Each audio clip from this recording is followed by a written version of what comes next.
Part 2 में अपने देखा। चौकीदार अकेला जंगल की ओर बढ़ा, न कोई कुल्हाड़ी न मशाल, बस खाली हाथ। जैसे ही वो सीमा पार करता है, झाड़ियों में हलचल होती है। टंग टंग वही भारी धीमी गूंजती आवाज, जैसे जमीन उसकी सांसों से कांप रही हो। और फिर वो सामने आया, लकड़ी जैसा शरीर, आग जैसी आंखें। टंग टंग दोनों आमने सामने। कुछ देर तक कोई आवाज नहीं, हवा भी जैसे रुक गई थी। चौकीदार ने साहस जुटाकर कहा, मैं माफी मांगने आया हूँ, हमारे लोगों ने जंगल को चोट पहुंचाई। वो समझ नहीं पाए कि पेड़ सिर्फ लकड़ी नहीं जीवन होते हैं। टंग टंग की आंखें चमक उठी। उसने कुछ नहीं कहा, सिर्फ धीरे धीरे पीछे मुड़ा और चौकीदार को इशारा किया। आगे आने का चौकीदार उसके पीछे पीछे चला। जंगल अब और भी गहरा हो चला था। यहाँ पेड़ सीधे नहीं झुके हुए थे, जैसे किसी बोझ से दबे हों। हर कदम पर एक नई सरसराहट, हर झाड़ी से कुछ नजरें झांकती।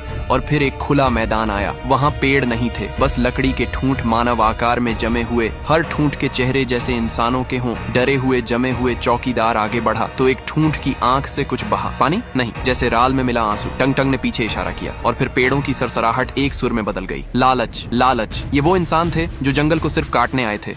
अब वो चीख नहीं सकते, बस पेड़ बनकर हमेशा खड़े रहेंगे। चौकीदार थरथराया। क्या अब कोई उम्मीद नहीं बची? टंग टंग ने पहली बार सिर हिलाया। हाँ मैं। वो सामने एक पेड़ के पास गया। उस पर एक बड़ा निशान बना था और नीचे लिखा था, अंतिम चेतावनी। टंग टंग ने कहा, जो अगली बार कुल्हाड़ी लेकर इस जंगल में आया, वो सिर्फ अकेला नहीं कटेगा, पूरा गांव कट जाएगा। चौकीदार कांपते हुए सिर झुकाता है। चौकीदार वापस लौटा, चेहरा पीला। गांव वालों ने घेर लिया। चौकीदार ने कहा, टंग टंग ने कुछ नहीं कहा, पर सब समझा दिया। उसने एक लकड़ी का टुकड़ा निकाला जिस पर लिखा था, अंतिम चेतावनी। अब अगर किसी ने भी जंगल की तरफ कुल्हाड़ी उठाई तो गांव मिटा दिया जाएगा। एक रात गांव पूरी तरह शांत, लेकिन एक घर में एक लड़का बाहर देखता है। उसे पेड़ों के बीच कोई हलचल दिखती है और फिर टंग टंग। वो आवाज फिर आती है, पर इस बार डर नहीं, एक सावधानी की याद बनकर। पार्ट 4 के लिए ये वीडियो फ्री फायर को टैग करो। पैसा कमाना है, इंतजार किस बात का? बायो में लिंक है, टेलीग्राम चैनल ज्वाइन करो और अपना सफर शुरू करो आज ही।